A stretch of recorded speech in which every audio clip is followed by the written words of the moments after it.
Welcome back to another day here at the Damage Report. It's me and it's debate day, and it's probably gonna be a big day for whiskey for a lot of us, I'd assume, but also a big day for the return, the epic, the prophesized return of Viviana Vigil back to the Damage Report. Viviana, how's it going? I am doing great. Thank you so much. I didn't know it was prophesized, so here I am. Yeah, there's a scroll. I'm only halfway through deciphering it, but I'm getting really into it as a hobby, these old scrolls. I think it's Lovecraft Country has gotten me into that sort of thing. Yeah, glad to have you here. Not glad that, so I rely very heavily, as a lot of people that watch the show know, on my coffee every day. And so when I have a bad cup of coffee, it just makes me so mad for the whole day. And this is not shaping up to be a good one, but I'm glad to have you here. It's been a bit. How have you been? How's the election treating you? It's rough times, John, honestly. I was one of the people that as soon as Trump announced his candidacy, I knew he'd win. I still, and people do not want to hear this, I still believe that he will win again. It's extremely scary to see that he would contest any results that don't include him winning. So that's even more frightening than I thought it would be. We are in for some real rocky roads ahead, but I do believe that we can get past it. Things are gonna get bad and we'll get through it as a nation. Will we be unscathed? Not at all, but we never have been. We've been scathed for hundreds of years. So we're gonna have to figure out how to slap on some Band-Aids and just move forward. I think scathed is our middle name at this point. Yeah, I agree. I definitely think they're gonna try to steal the election, and I don't use that like any rando conspiracy theorist on YouTube would use it. If you watch the show, there are specific things that I think they are 100% going to do. But anybody who watches the show knows what that's about. You're not gonna be shocked by it. Maybe Wolf Blitzer will be, but you'll be watching frustrated at Wolf, not shocked by what they're doing because we know every step of the way what they're gonna do. But we are about to hit one of the big milestones of this election, and that is the first presidential debate where millions of Americans are going to be paying renewed attention to the election, and they're going to be watching, trying to see if one or both of the candidates are going to pass out or something during the debate, because who knows at this point. But if you'd like to watch with company, you can do it with us tonight. Cenk Uygur, Anna Kasparian, and myself are going to be covering the first presidential debate. That is tonight at 9 p.m. Eastern time, 6 p.m. Pacific time. Michael Shore will also be reporting on location from the debate, apparently, and he'll be Skyping in to us. You can watch that on tyt.com/live, as well as YouTube, Twitch, Facebook, YouTube TV, Roku, Zumo, Pluto TV, Comcast, Xfinity X1, and Flex, and Samsung TV Plus, and probably MySpace, I don't know, but it's everywhere. And so you can watch that with us. We're gonna be giving live commentary, so it should be a lot of fun. Are you gonna be watching it tonight? Oh, absolutely. Yeah, on MySpace too. MySpace is coming back. Exactly. I'm gonna be watching on Ask Jeeves. But anyway, yeah, so that should be fun. I don't know, we'll see. It will be fun this hour because we've got a lot that we're gonna be talking about. Many of you are already here. Please hit the like button. I'm seeing something about audio. Sounds good to me. We'll see. Feel free to let us know about things that are going on in the comments and everything. We do appreciate you doing that for us. But anyway, hit the like. No problem. I am not sure if that's what they were talking about. We had a problem last week where our audio wasn't going through. I wanted to make sure that we weren't doing that. Anyway, with that, we will be responding to your tweets, comments, all that stuff, super chats and everything as we go. But there's a lot to get to, so why don't we jump right into it? The Trump team has a few different explanations slash evasions on the topic of the New York Times reporting around Trump's tax burden, which isn't much of a burden, it turns out, with him paying something like $750, about an iPhone a year in federal income taxes. But I want to show you what it looks like in real time as representatives of the Trump administration are trying to spin this in their favor. White House Deputy Press Secretary Brian Morgenstern was on with Poppy Harlow, and we're gonna show you a couple of videos from that interaction. Take a look at this. The president said last night the New York Times reporting is completely false. So what is true? Brian, how much did the president pay in federal income tax in 2016 and 2017? Well, Poppy, both the president and his attorney have disputed it, saying he's paid millions of dollars in taxes. I saw an earlier report from today that from 05 to 07, he paid $70 million in taxes. So quite a lot. He's donated his presidential salary, which for his term would be $1.5 million in taxes that he didn't even have to pay. But the New York Times has reported basically the same thing 4 years ago on the eve of a debate. The Democrats had ads up and running within minutes of this coming out, which means it's probably a coordinated political smear. But the president has paid lots of taxes. But the point is that why would anybody pay more than they owe? He wants everybody to have low taxes. That's why he cut taxes. But an interesting question would be, where are the taxes that Hunter Biden paid on his $3.5 million from Russia? So much what about his $1 billion from Moscow? Brian, I'm so glad we have you, and we got lots of time, so we don't have to talk over each other. But you speak for the president, so we're going to stick on that topic. I'm talking about federal income taxes, and in the absence of the president releasing them, which is unprecedented for modern presidents, I'm going to go with the New York Times reporting because there's no reason not to believe it. Okay, so going with their detailed reporting that is very different. I'm just going to finish the question. It's very different than 4 years ago. This is new reporting.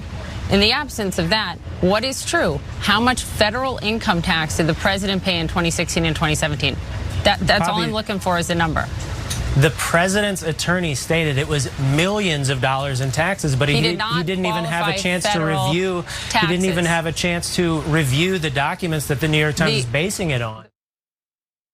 Okay, so this is actually pretty amazing because as we talked about yesterday, the claim is that he paid $750 in federal income taxes in 2016, the same in 2017. There were years before with zero, but as I said yesterday, 750 is sort of more insulting than zero.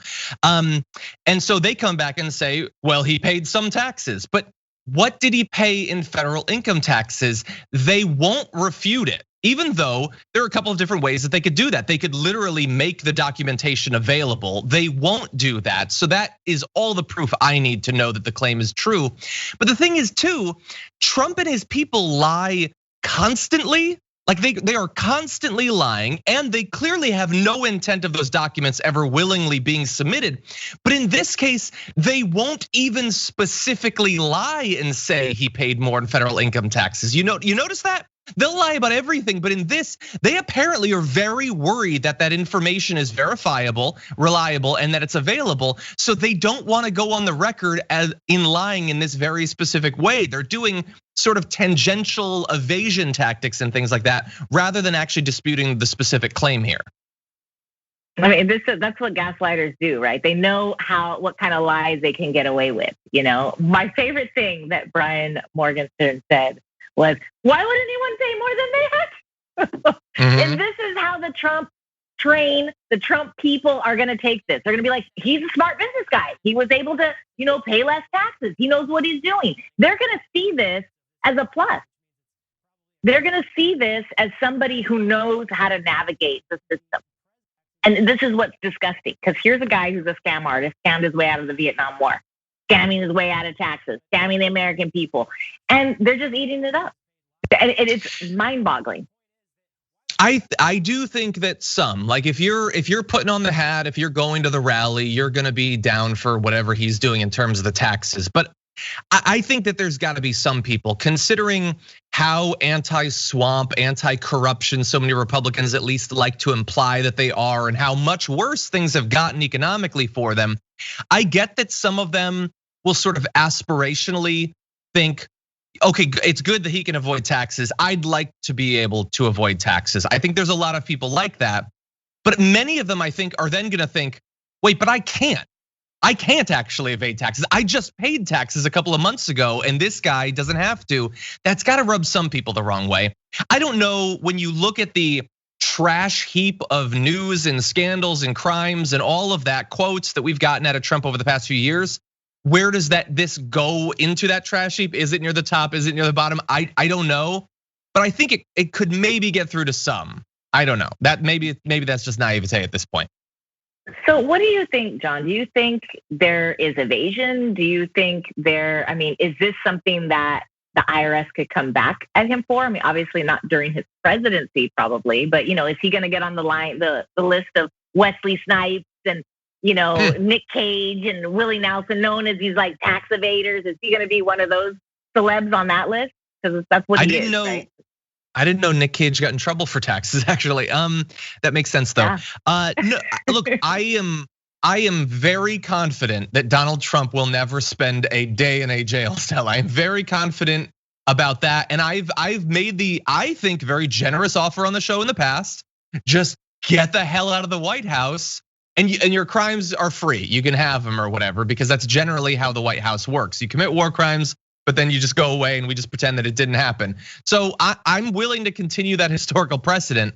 I do think he is going to face investigations for some of these things. I mean, the paying his kids as contractors when they're not contractors, there's something very fishy about that. The fact that he's claiming that at some of his properties from one year to the next, the operating expenses quintupled as a way to claim additional losses. I mean, there is clearly tax fraud written throughout these documents. Whether they'll be investigated and whether, if they're investigated, he'll face any charges, I don't think that that's likely to happen, but not because there isn't anything there. I mean, even just in this first New York Times story, there is clearly a lot of, I would say, a lot of actions that are beyond just normal tax tricks and those sorts of things.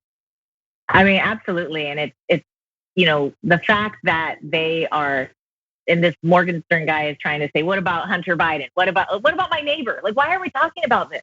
This is the president of the United States. And like Poppy said, I thought she did a very, very good job with that, trying to keep control of this guy. All he has to do is release him.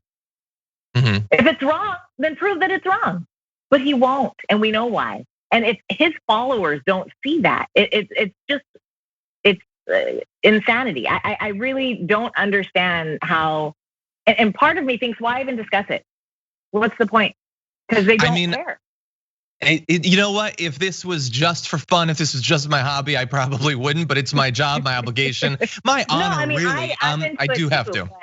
Yeah. No, I'm not saying why discuss it on the show. We do need to discuss the lies that are happening in this country constantly, and we need to address them. And Poppy's doing her job trying to get this guy. But I'm saying his people are not going to be swayed by this. And even the people you're talking about. And look, and also I hope that, look, if there's a big conversation leading into maybe Joe Biden winning, maybe it inspires some sort of, next pass on the tax code to try to crack down a little bit on this. That's probably a naive hope again, but I would love that.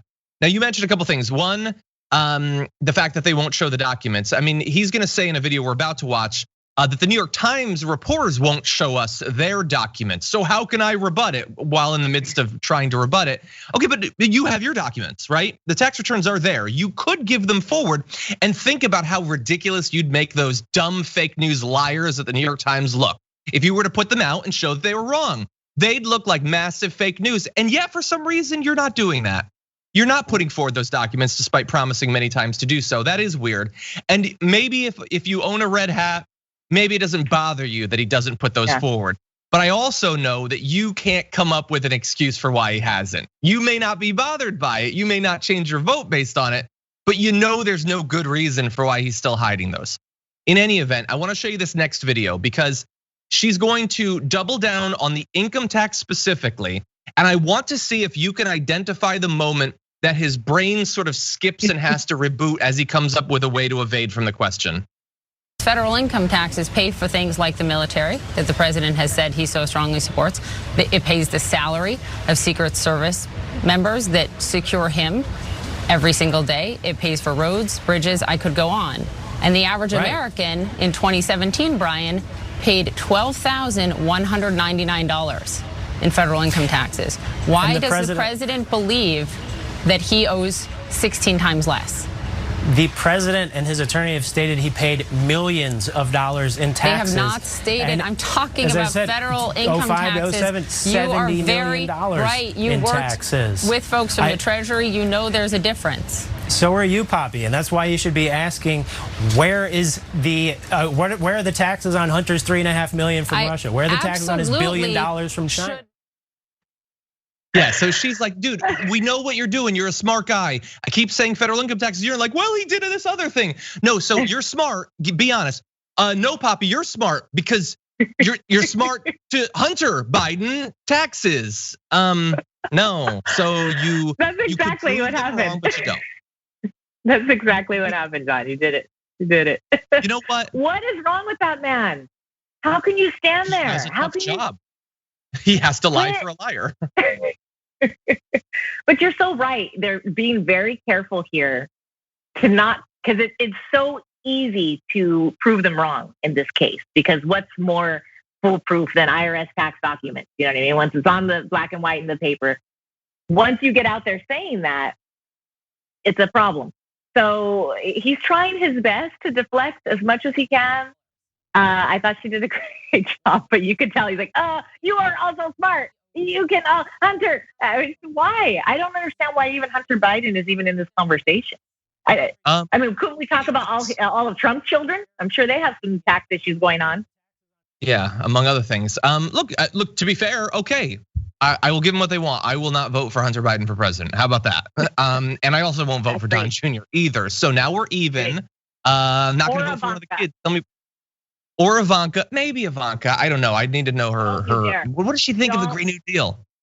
I'm kidding, obviously. But no, that's not reassuring. And the thing is, it's not to say that many of the claims that are made there, Trump is going to use tonight at the debate. He's going to say, well, only a dummy would pay more than they have to. When again, what we're talking about is not what you have to, it's what you legally are required to. And I don't think that you've actually met that obligation.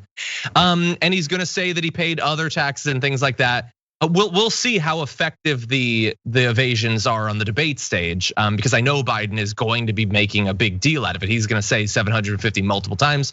I might drink every time he says it. We'll see if I survive to Wednesday's show. But that guy, I don't find him to be particularly. He's just not very good at it. He's just not.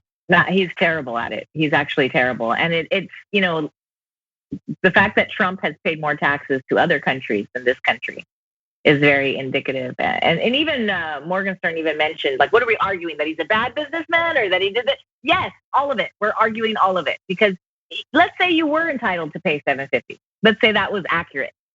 Mm-hmm. Then stop saying you're so successful. Stop saying that you know how to be this mover and shaker, because you're clearly a failure. This is not good for him. I do think you're right that there is a sect of population in his corner that is concerned about this, but I also think they already knew. I think they already knew that. Yeah, well, why don't we?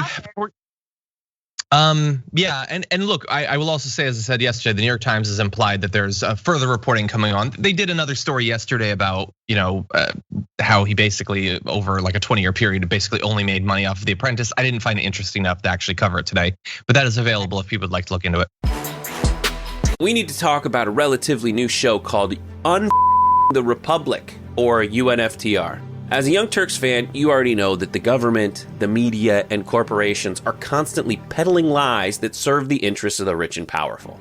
But now there's a podcast dedicated to unraveling those lies, debunking the conventional wisdom. In each episode of the Republic, or UNFTR, the host delves into a different historical episode or topic that's generally misunderstood or purposely obfuscated by the so-called powers that be, featuring in-depth research, razor-sharp commentary, and just the right amount of vulgarity. The UNFTR podcast takes a sledgehammer to what you thought you knew about some of the nation's most sacred historical cows. But don't just take my word for it. The New York Times described UNFTR as consistently compelling and educational, aiming to challenge conventional wisdom and upend the historical narratives that were taught in school. For as the great philosopher Yoda once put it, you must unlearn what you have learned. And that's true whether you're in Jedi training or you're uprooting and exposing all the propaganda and disinformation you've been fed over the course of your lifetime. So search for UNFTR in your podcast app today and get ready to get informed, angered, and entertained all at the same time.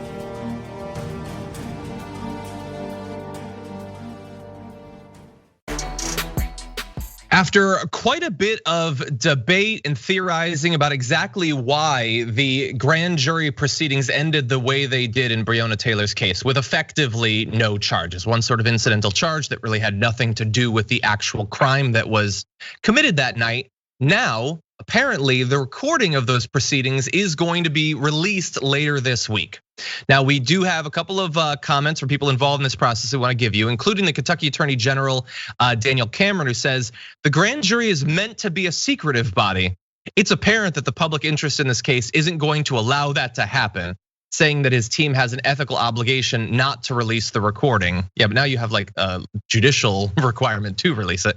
He added, despite these concerns, we will comply with the judge's order to release the recording on Wednesday. This is as a result of Jefferson Circuit Judge Ann Bailey Smith directing it to be filed during an arraignment hearing on Monday for Brett Hankinson, the officer who's the only one that was indicted on literally any charges there. He pled not guilty to those 3 counts of wanton endangerment, charges that he fired his weapon indiscriminately into a neighbor's apartment. And really fast, we're gonna get back to the fact that the documents are gonna come out. He was protected, as cops are always protected, and just given these 3 sort of BS charges. And he's pleading not guilty to them. Like, dude, we know you fired your gun. I don't understand exactly what the argument you're making is, that it's what, that it wasn't dangerous, that you like fired high. I don't know, but so we are gonna get some more information out of this. People saying that effectively the way those proceedings were characterized after they were done was not accurate as to what had actually been discussed. Maybe now we'll actually know. I mean, first of all, let's talk about Daniel Cameron. This guy, wow, how interesting, how convenient when he's concerned about ethics. Does he feel like he did his ethical duty? Well, he thinks it's unethical to release the grand jury recordings, but it's totally ethical for these cops to go and bust through somebody's door, shoot up an apartment building, kill a woman, and not even want to charge these officers. He never wanted to charge them. He just was like, well, yeah, it was dangerous to spray an apartment building with bullets. 20 rounds, John. Yeah. How convenient that that's concerning, that it's concerning that some grand jury secretive body recordings might come out, but he's not concerned about murdering a woman who's innocent in her home. Yeah. This guy's disgusting. He's disgusting, and he is the reason that we have systemic problems in this country. He is one of the cogs in the wheel, and I have a lot of faith in the fact that, I mean, I've been to countless protests, vigils, marches for Breonna Taylor. We are going to get justice for her, and she is just one person who's indicative of many, many other people of color who have been just recklessly murdered with no accountability, no justice at all. And the fact that somebody on that grand jury was like, no, not today. I have to say something. I have to do something. That means all of these protests were not in vain, in my opinion, because it's going to take time for us to make change of these problems systemically in this country. And it gives me faith that we're actually here. We didn't think that this would happen. Has this ever happened? I mean, look, you can go back over the years and find the rare cop who actually went to jail for what they did, but it is very rare. It is very rare. Grand jury proceedings being made public is also quite rare, and we're at this point mostly speculating as to why they're being made public, and I think in a reasonable way. But we don't know exactly if it is that something was said after the fact that wasn't accurate to what the deliberations had actually been. We still don't at that point know exactly what was inaccurate, although we do have some reasons to believe that it might be one of a few things that I'll go through. So I'm gonna skip ahead a bit, Brandon, but one of the major points of contention is whether officers announced themselves before entering Taylor's home for the raid back in March. Officers said that they did, but Taylor's boyfriend, Kenneth Walker, said that they did not, and that he only fired at them because he thought they were intruders. Cameron said last week that a witness said they'd heard officers announce themselves, but family attorney Benjamin Crump told CBS this morning that his team had spoken with 12 different witnesses who said that they had not heard the cops announce themselves. Crump said it's vital to know if the jurors heard from all the witnesses or only the person Cameron mentioned in his announcement. Now, that by itself would be enough to, if that had been portrayed in a false way during the grand jury, then if I was a member of that, I would be incredibly mad about the way it's been discussed afterward. But that's not the end of this actually, because there's one more layer to it. So Aaron Sharpie, apparently initially, this is the witness who said they announced themselves. Now, back on March 21st, when he was brought in, he said, no, nobody identified themselves. It wasn't until nearly 2 months later when they interviewed him again on May 15th that he said the cops knocked and announced, this is the cops. So 1 out of 13 people said that they announced themselves, but only after changing their story from months earlier when they said that nobody announced themselves. So if that was one of the key points that swung the grand jury, then we need access to those recordings. We didn't know exactly how it was presented. Were any other witnesses brought in? Did they know about the fact that that witness had changed their story? Because it seems sort of important at this point. Absolutely. I mean, that is the key bit right here. What were they told? What was the jury informed, or how did this story switch? I mean, it really doesn't add up. Why would her boyfriend just randomly shoot at cops if you knew they were cops? Nobody would do that. I mean, even OJ was fleeing the cops. I mean, you're not going to win that gunfight. So it makes no sense the way they're trying to tell this story, except for the fact that they always tell the story like this. And we know that this is exactly what they do. They cover their ass every single time. They take zero accountability. They are vigilante rogue thugs in the street. I mean, John, how I feel about the police department and across the country, all of the systems that we have. I think we need to start fresh. This is exactly why. They do whatever they want. They kill whomever they want. No accountability against the law. I mean, this is the whole reason that the grand jury member wanted to bring this to light, because they know that Cameron is not taking any accountability or responsibility for these police officers. And he should be fighting for Breonna Taylor and her life. I mean, what if they had killed somebody else in the apartment building? Would then it be enough? Just the fact that she was listed on a warrant at one point, that's enough to murder someone? Well, I mean, what I said, I don't know if it was yesterday, if it was late last week, but like the only charges they had were the fact that they endangered other people who they didn't kill by firing their gun. But the thing is, based on everything we know about the cops, if those bullets had actually hit someone, those would have been on the house too. Like it really just does seem like. So what are you worried would have happened? That it would have killed someone like it killed Breonna Taylor? Nothing about this makes any sense. There's also the story, I don't know as much about this, but there's a story about how apparently ballistics reports are actually inconsistent with Kenneth Walker having been able to have been the one that hit him. And they rebutted that by saying, well, it had to be him because he had a 9mm weapon and the cops all had 45s. But then we find out that I believe it was Hankinson had also been issued a 9mm firearm as well. And so, look, if you think that the cops aren't above shooting them one of their own in the leg to sell a story, I got news for you about cops in America. I'm not saying that happened, but it ain't impossible that it happened. There was just a guy recently that shot himself. Did you hear about that? Yeah, exactly. It was not long ago. Anyway, the entire thing is a mess. Hopefully we'll get some information.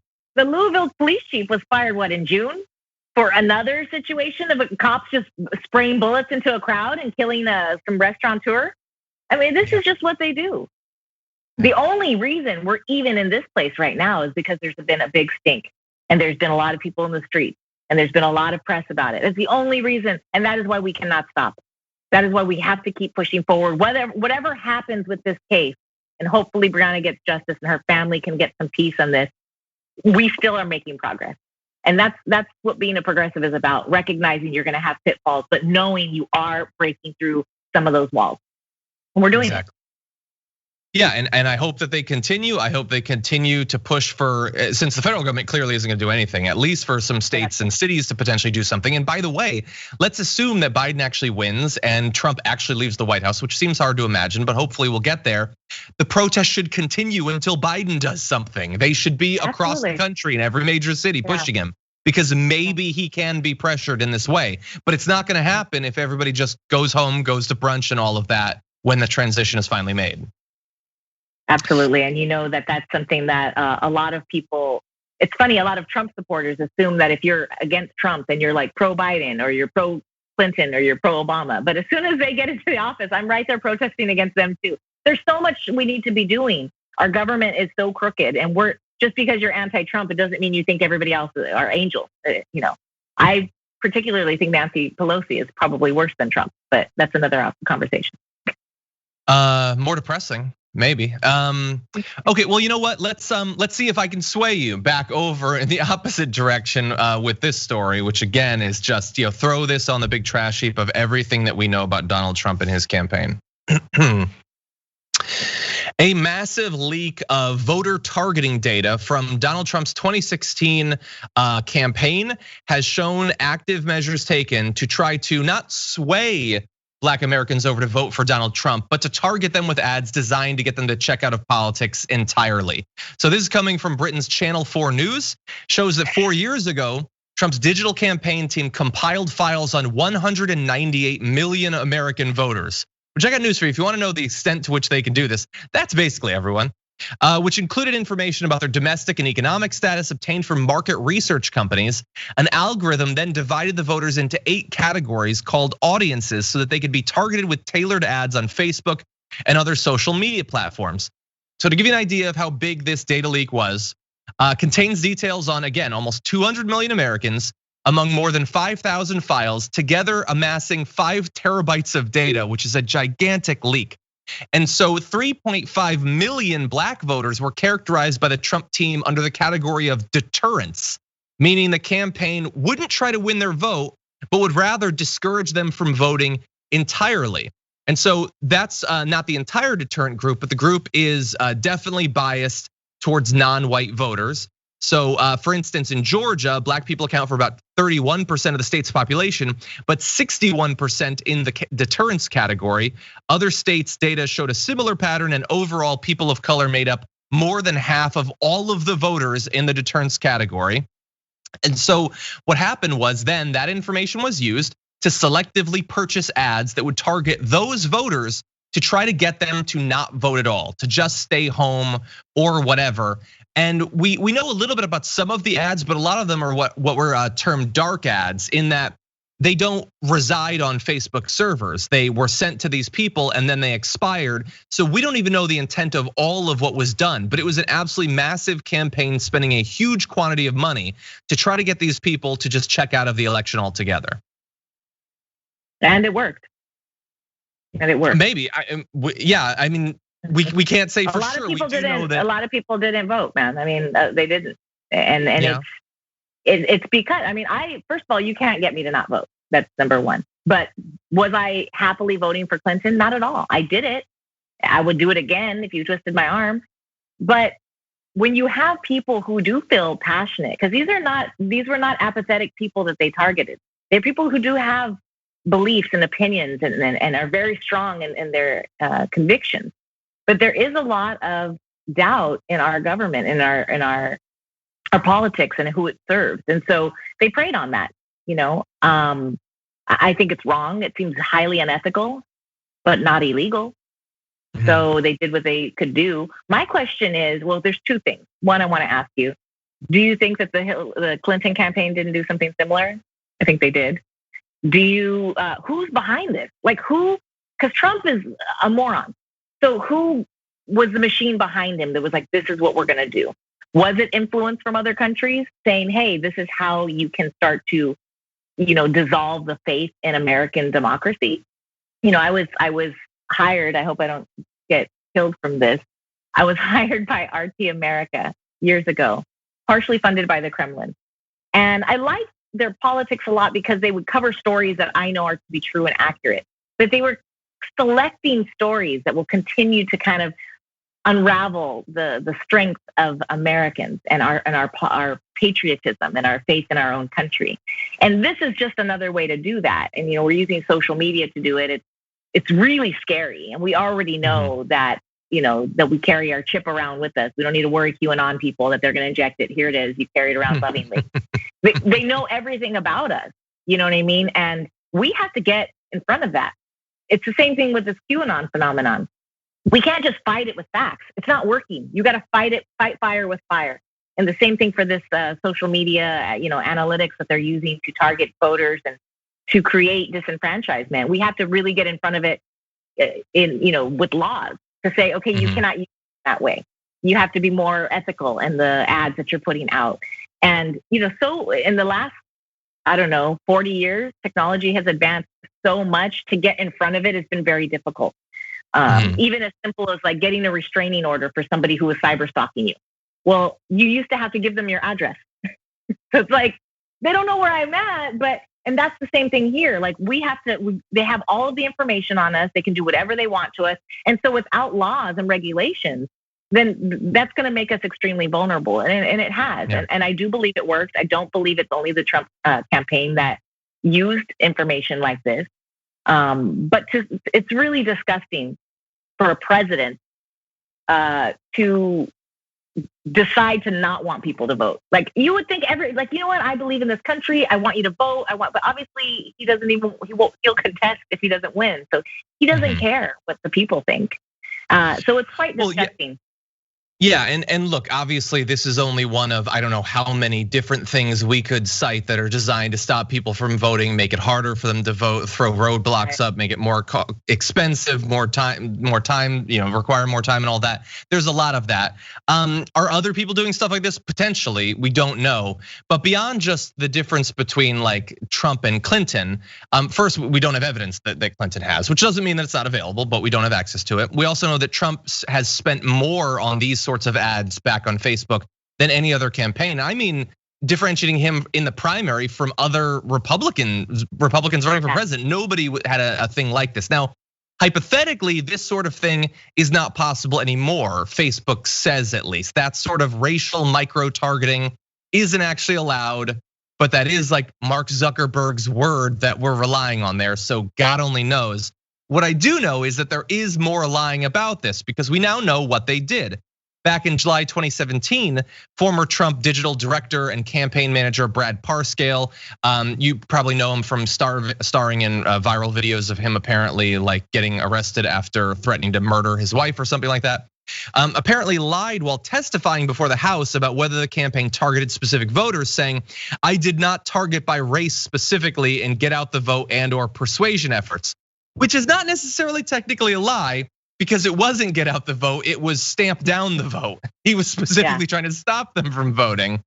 And we know that Cambridge Analytica, Steve Bannon, those are the sorts of people that had been involved in this sort of thing. Now, Cambridge Analytica supposedly is not what it was. It doesn't have the access to the data that it did. And Steve Bannon supposedly isn't involved in the campaign. So there are things that are different, but I think it's great of Channel 4 News that they got this information and let us know at least about some of what had been happening back in 2016. Yeah, whatever our suspicions were, this story really lets us know the nitty gritty dirt, what was really going on. Is Brad the one that's on like a 72-hour, like 5150 hold right now in a mental institution? I believe guy, so. Right? He had apparently threatened himself and had threatened. Stable guy. He was real. I trust him. Yeah, and look, I don't want anyone to hurt themselves, and I certainly don't want them to, commit acts of domestic violence and things like that, which are alleged at this point. But perhaps we'll find out more in the future. Anyway, I will just say, man, Trump surrounds himself with just the best people, just the best people, the top people, and then he fires them, and then they go into mental institutions. Yeah, and then they will be referred to as coffee boys from there on out. I hardly knew him. Exactly, it was low level. Really fast, because Channel 4 News, in their coverage of this story that they broke, they also spoke with Harvard professor Cornel West about this. So I want to go to a little bit of that interview. Well, I mean, the Black Lives Movement, which focuses on the degree to which the police have tried to suppress and contain working class and poor black folk especially. This is just a particular manifestation of it vis-a-vis the voting booth. Suppression, containment, and trying to cultivate helplessness, cultivate hopelessness. Thank God the movement that we're a part of is shattering that kind of sense of helplessness. Exactly, and so look, and it looks like Cornel West obviously can be, shocked and dismayed by this attempt to disenfranchise or drive out people through apathy. But we also know that it's not new. And it's continuing, and in some ways, this isn't the worst thing that they did. There are any number of different ways. That's why we try to get people to know about their rights as voters as early as possible. Go to vote.org, 2it.com/vote. You can get all the information that you need so that you're not confused by weird Trump campaign mailers coming to your house or anything like that. Get it out of the way now while you still have time. You know how powerful our vote is by how much they work at suppressing it. That's how you have to hold on to it as much as you can, because they wouldn't spend all of that money. They wouldn't do all of this if it wasn't going to make a difference in stopping people from voting. And there's a lot of reasons for us to feel hopeless, like Dr. West said. I mean, and we are so blessed to have Dr. West. I absolutely love him. And, we have to fight against that. And if you do listen to more things like what he says and what other, academics say, you have to keep the faith and you have to stay towards your principles. And, it's difficult when you do feel disenfranchised already.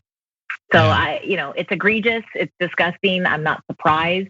I'm really glad this story came out because I think a lot of people who didn't vote or say, I don't care, they're going to see that they were manipulated, and nobody likes to be manipulated. And even in the story that you had shared with me about this, John, they interviewed some of the people who were on their list and they didn't like it. Nobody wants to be told who you are and what you're going to do. And nobody wants to believe that we're manipulated by ads. But I am, because I bought a few things off of Instagram. So I know that we can be, moved in that way. And so I think putting stories out like this, talking about it here on your show is super important for those people who are political, who are really engaged, but are now recognizing how they've been manipulated. And they talked a lot about African Americans in this particular story, but I do believe that it's happening at an extreme level with Latinos right now in this election, in this campaign, this whole pedophilia thing, and they find things that people are passionate about. They find the things that they're fearful of, and they are playing up on them just like crazy. And there was even laws against subliminal advertising. Back when television first started, they used to have hypnosis things to give you headaches when you're watching Excedrin ads and stuff, and they stopped that.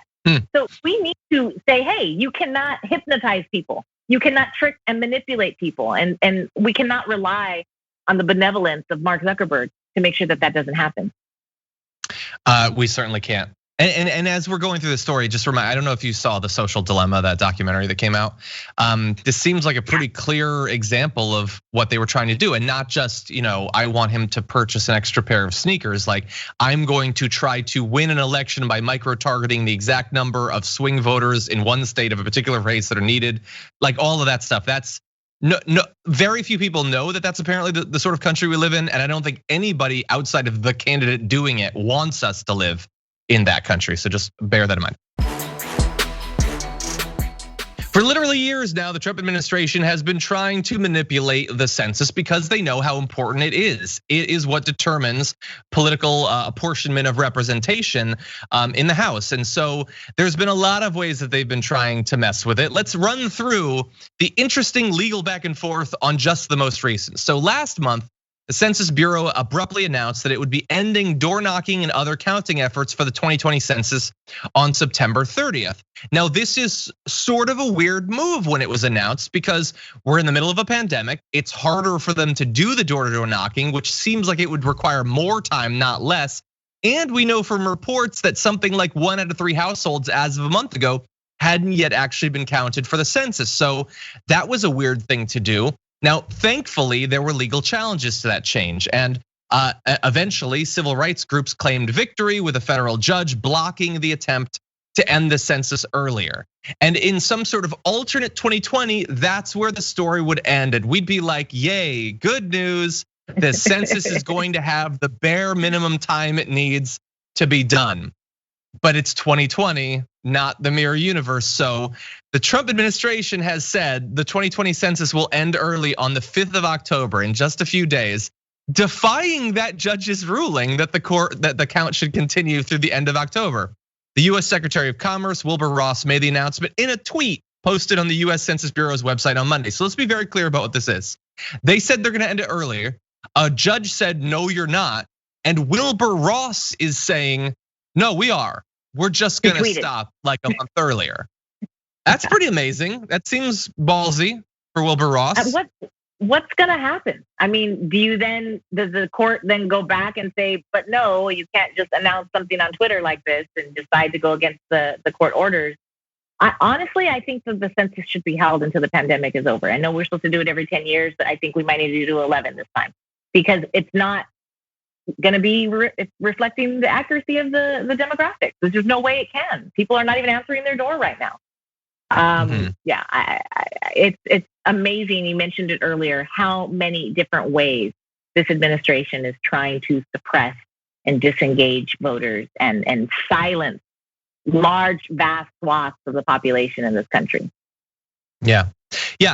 And this is one of the most insidious because it's so long lasting and it's relatively invisible. If they're successful in stopping some of this count, we won't even know how much of the count they've stopped. No one will. It will be impossible because this is the only thing that does the count.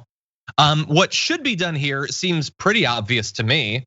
Wilbur Ross should be locked up if he's defying this court order. If it's his decision and he tells the judge to go F himself or herself and stops it, then he needs to be locked up. There has to be legal consequences because the thing is, right now, he can't actually stop it. Those census workers aren't going to tell him to go F himself and then go out and do it anyway.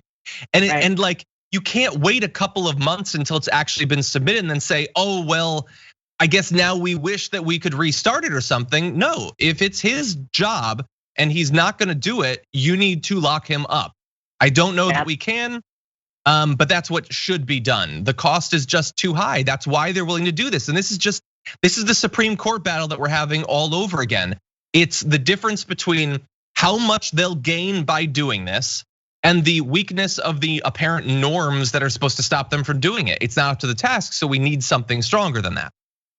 It really makes you question just the judicial system in this country where politicians or any sort of leaders are able to get away with whatever they want with no accountability to actual court orders. Where the rest of us, if we defy a court order, forget it, we're in jail with no questions asked. I don't know who this Wilbur guy is, but he's full of it. He does need to be in jail. Yeah, he's the guy that Mitch McConnell says looks like a turtle. But anyway, and he's an incredibly wealthy, corrupt person who is doing what he can to manipulate the US government to benefit people like him. So, he's not a rare breed in DC exactly, but he's a bad one. And by the way, so this is where we're at in this particular attempt to pervert the census. But just to quickly catch you up on literally only a couple of them, we can't go through everything. Last year, the US Supreme Court stopped the census from asking participants if they're American citizen, which activists and experts said would discourage undocumented people from participating. I don't remember for sure what the count on that was, but I wonder if you had Amy Coney Barrett instead of RBG, would they have actually done that? Or would they have been successful? And last month, President Trump signed a memorandum in support of excluding the estimated number of undocumented immigrants in the country from the count used to apportion congressional districts. Now, he was stopped again from doing that, but these are all things they want to do.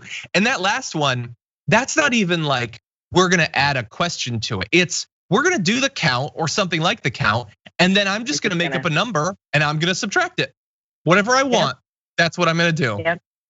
Yeah, it's a very difficult situation when dealing with undocumented immigrants and the census because I do believe, and of course, census workers and the Census Department would never say that this is part of it, but I do believe that data has already been used to be given to ICE to isolate and to find people that they are seeking. So it's already been a big section of the Latino population who does not want to even participate in the census. So you were already having a hard time getting the accurate numbers. And now with this, and then even just saying that they want to put that question on the census, it deterred even more people from participating, even if that question wasn't even on it. So the mere fact that they said, let's put it, and that it was a story, that already made people get more scared. So the census might have been a good depiction of what the demographics are in this country maybe 50 years ago, but based on Cambridge Analytica and advertising analytics, maybe we need a different method now. Maybe there's another way to find out where everybody is and how many people and where they're living. I mean, obviously that data already exists. So maybe we need to rethink the census. Maybe we need to do it differently because I don't think this census 2020 is gonna mean anything. Yeah. It's not gonna be accurate. It's not gonna give us the numbers. It's gonna definitely disenfranchise certain neighborhoods and populations because it was targeted to do so. And the fear-based propaganda has made it even worse. So I'm not sure what the answer is here, but I think the census is a wash, sadly. Wilbur does need to be in jail. Frankly, I think he's better looking than McConnell, but 6.5 doesn't. We'll run a poll on that. Maybe. He's got a sort of like. He doesn't have the testicles down here or the the toad scrotum. I don't know what that's called. What is that called? That's true. Understand, we couldn't see you when you said down here, so we don't know what you were pointing to, but I can see you. Anyway, yeah, so yeah. Thank you. Thank you for clarifying that. Yeah, and so we'll see as it continues. I'm assuming the judge is gonna have to do something fast because that cutoff date is in less than a week now, that they're just gonna be done. Because why not? They get to. And it also sucks for all the census workers, because the census workers got their time. A lot of people rely on working for the census. People who are on Medi-Cal and have other, state benefits, because you don't get your benefits taken away when you work for the census. So they're able still to get their same funding and make $24 an hour or whatever they do. They've cut that down now for all of these workers. And so that's, a big, segment of the population who sort of relies on that income every 10 years. That's like their little extra pocket change. So it's unfortunate for them too. Now, sort of related to this really fast, I just want to do some of this we've mentioned before, but just in case you're watching this and you don't watch every episode, a couple quick things I want to remind you of for this election. Two sort of laws of the election that you can count on. We probably have more than two at this point. One is, and I was reminded of this in the chat, in the YouTube chat, we're used to having election day. We do not have election day. We have election week now. Get ready for it. Don't expect that you're gonna know on election day who wins. And the reason I tell you that is so that you will be forewarned from the people who will try to make the possibility that we won't know on election day a justification for ending the count or manipulating it in some other way. If it takes an extra week, the week's gonna come. Why don't we accurately know who actually won? Now, the second thing is, that you can expect that the numbers coming in as election day proceeds are not the same as what election week will reveal. And I have more new information now on this. We're not gonna be able to show you the graphic. It would not make sense on mobile anyway, it'd be too small. But this just came out today. This is ABC News information. Now, we're gonna take a look among Pennsylvania likely voters, a couple different groups. So what percentage are likely to vote on election day and which percentage are gonna vote early or have already voted? About 2/3 will vote on election day, 1/3 by mail. Now that is different than past elections, importantly. 1/3 of the electorate is not going to be going and queuing up the way that they normally do.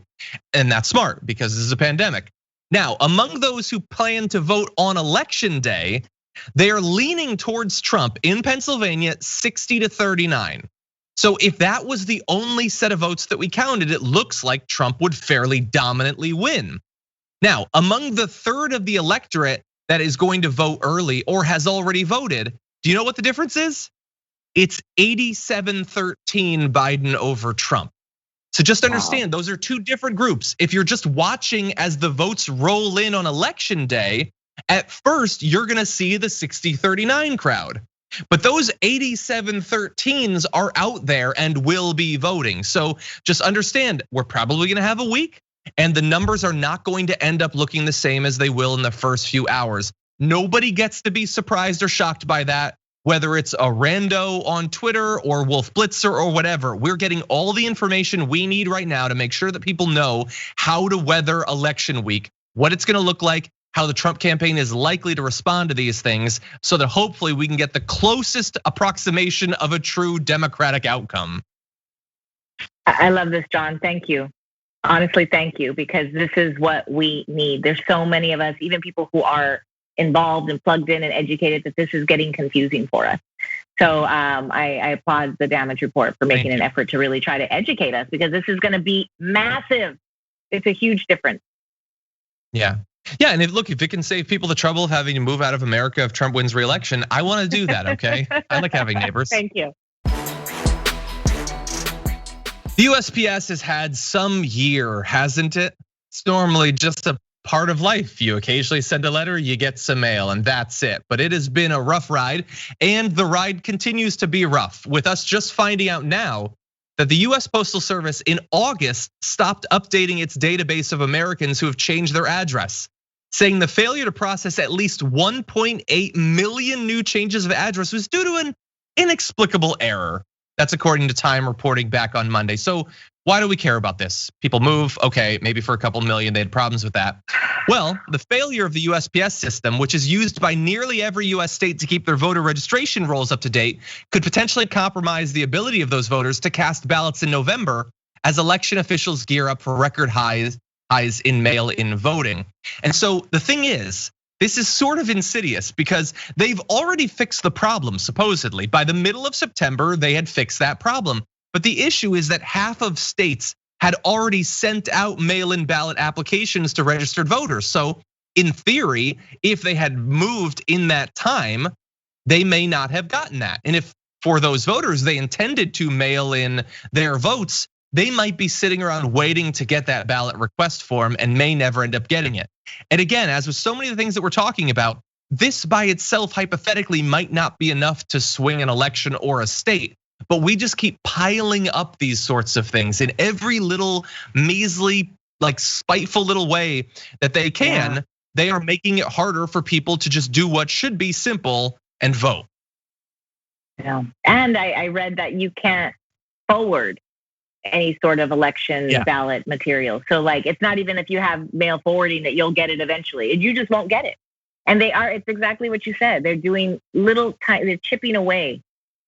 They're chipping away at it, and every little crack is making a difference, and it's making it confusing for people. You don't get your ballot now; it's a mail-only ballot. You don't have to go. There's no polling place.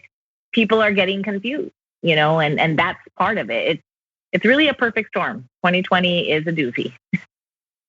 Yeah, and it's all of these things that, like, again, in the end, let's say hypothetically.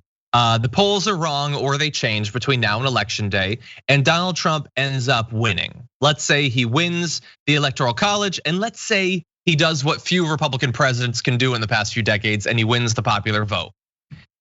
It won't matter why he'll be president, but we won't know for sure if he genuinely changed people's minds and they supported him, or all of these different state level and federal ways that they've tried to mess with the vote and make it harder for people's votes to be counted will have ended up mattering.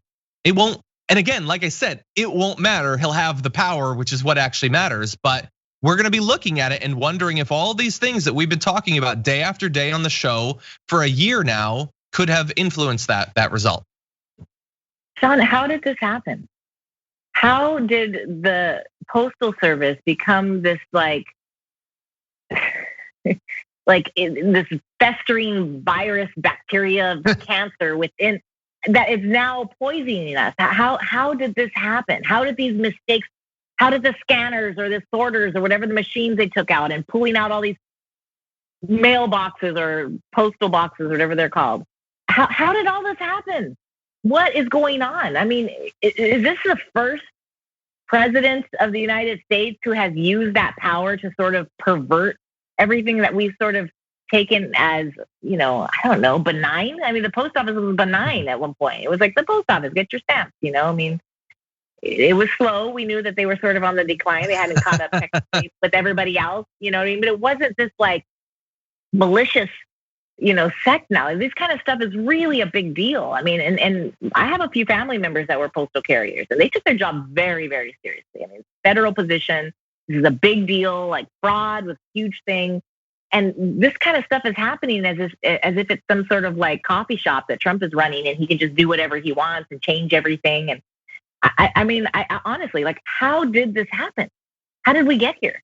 Well, I mean, as far as I know, he is the first president to sort of weaponize the USPS specifically for voting. That I haven't seen before.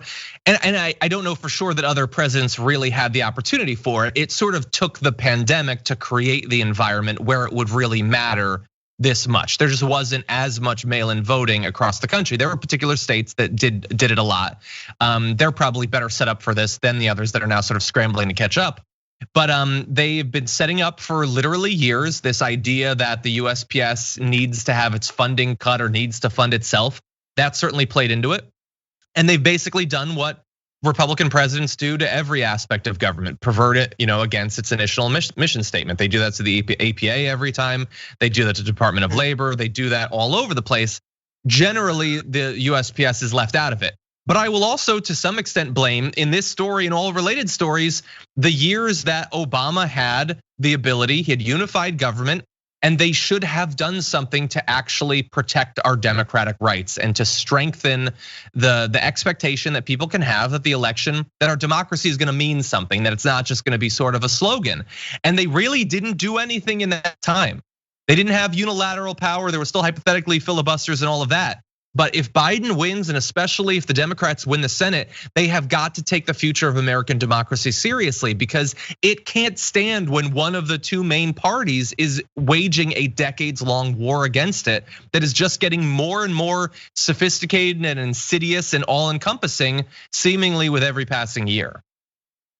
You're right. We had an opportunity to try to sort of reinforce, what we've been sort of believing in so many years and strengthen it. And that there's a lot of criticism of the Obama administration, but we talked offline a little bit about what a centrist is. And in some ways he was a very centrist president that was trying to sort of play both sides so much that a lot of stuff didn't get done.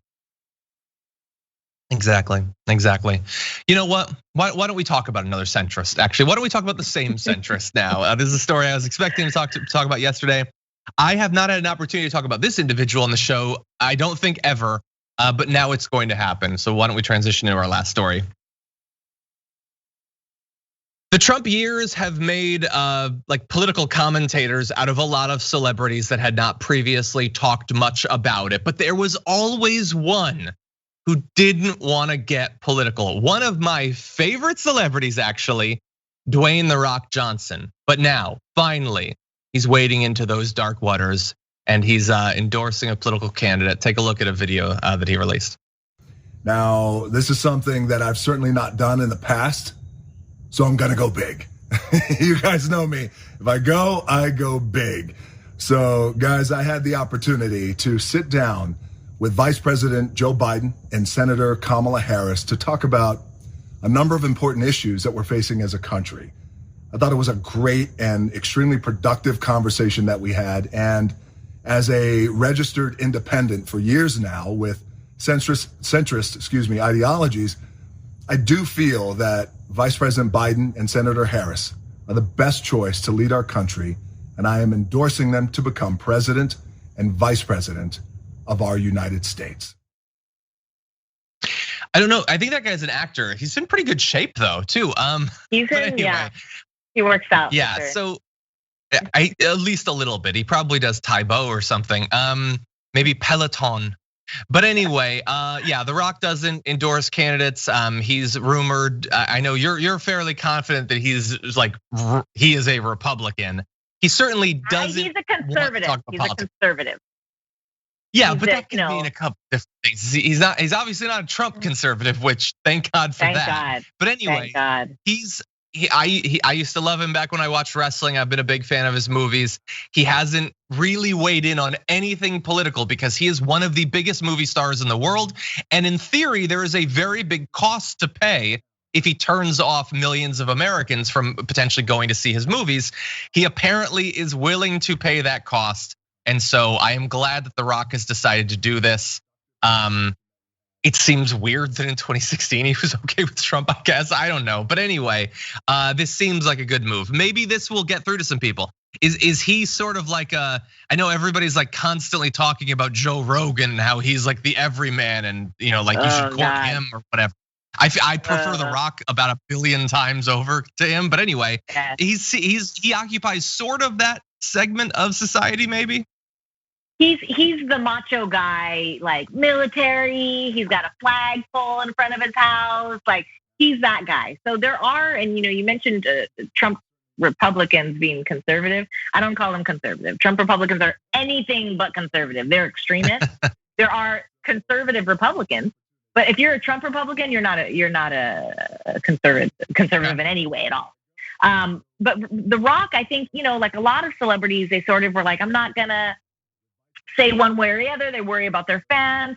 They really kind of wanted to stay in their lane. But I do think that The Rock really is a patriotic American. You see it on his social media, and he's out there 4th of July and Memorial Day and veterans, and he goes and he does the USO stuff. And And so this is a big deal for The Rock. I never was like a huge fan of him. I thought he was cool until I met him, John. And let me tell you something about met this him? man. Oh, yeah. What? This is a beautiful Tell man. me about it. He is so charismatic. He is so charming. He is so present and real and authentic.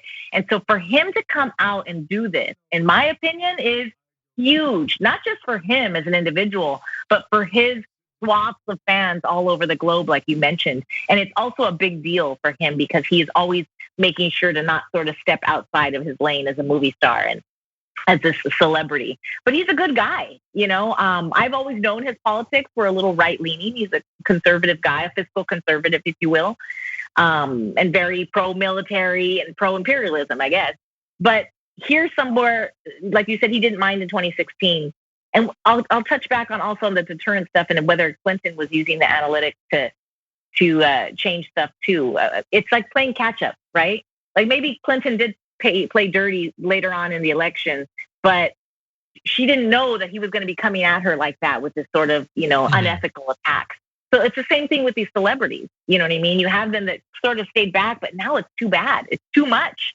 Your neighbor's house is on fire and you can't sit there and go, well, I'm a libertarian. So, you can't do it anymore. If you have any sort of heart, any sort of character, if you're an ethical person in any way, you have to stand up. One of Jim Gaffigan, the comedian who's like known to be the most benign comedian. This guy's saying the F-word on Twitter now. This is what's happening because people are starting to realize they cannot sit back. And because The Rock does love this country, because he's a self-proclaimed patriot, he feels an obligation to do this. And I'm sure Biden and Kamala were not his first, pick. But when you sit down and you discuss with them and you see that they're reasoning beings who love this country and who do want to have progress and maintain whatever shred of democracy we have left, then you got to go for them. You got to support them and you got to go full blazing saddles, like he said. I like blazing saddles and rockets or whatever. But like he said, he's going to do it full force. You know what I mean? He's got to do it because, if he's not a half-ass kind of guy. He's got a full ass, totally muscular. He's got to go full cheeks. Oh man. Okay. Well, this will teach me to bring up The Rock. Anyway, I'm glad he did it. Beautiful. It's good. If you had, and it would seem to like I know some people are saying that he'll run for president someday. Hypothetically, probably not for the Republican Party now if he's going against their god emperor. No, he might. I don't think he's a politician. I don't think he'll run for office. I mean, he's a celebrity. He dressed up as that Tinkerbell ballerina thing. Like, I don't know that would work for him as a politician. But God only knows, John. Anybody could run at this point, right? When are you? That's true. You've left me with a lot of follow-up questions, so I guess I have to do my job as a journalist. I have a show. Rock, come on the show, man. We can talk politics, we can talk wrestling, we can talk whatever you want. We can drink some tequila. You can bring some weights. I'll lift much smaller ones than you, but it'll be a lot of fun. Come on. I loved you back in the WWE, but now we can talk about Biden or whatever. Won't that be fun, Rock? Come on. Anyway, well, thank you for humoring me, Viviana, on this last story. And thank you for joining us on the show. It's been a while. It was great to finally have you back on. It's so great, John. Thank you so much for what you're doing. And again, thank you for sharing all the information about the voting and the mail-in voting that's going on. We need it. Share this story, guys, if you're watching, because people need to learn what's going on. And I appreciate all your fans out there. They're really amazing. Don't forget to catch me, Contextualize This. I have a new episode on Friday with Dr. Leo Chavez. We're going to be talking about Latino threat imagery in advertising and in the media. He just got the Bronislaw Malinowski Award for outstanding work as a social scientist bettering society. So he's a really amazing professor. You will not hate it. You'll love it. Where can people see it? Friday on YouTube, Contextualize This. And you can also find it on Twitter as well. Awesome. Thank you so much. Have a good one. Thank you, John. Best of luck. John for president. You got my mail-in vote. Thank you. Thank you. Now I just see The Rock's endorsement.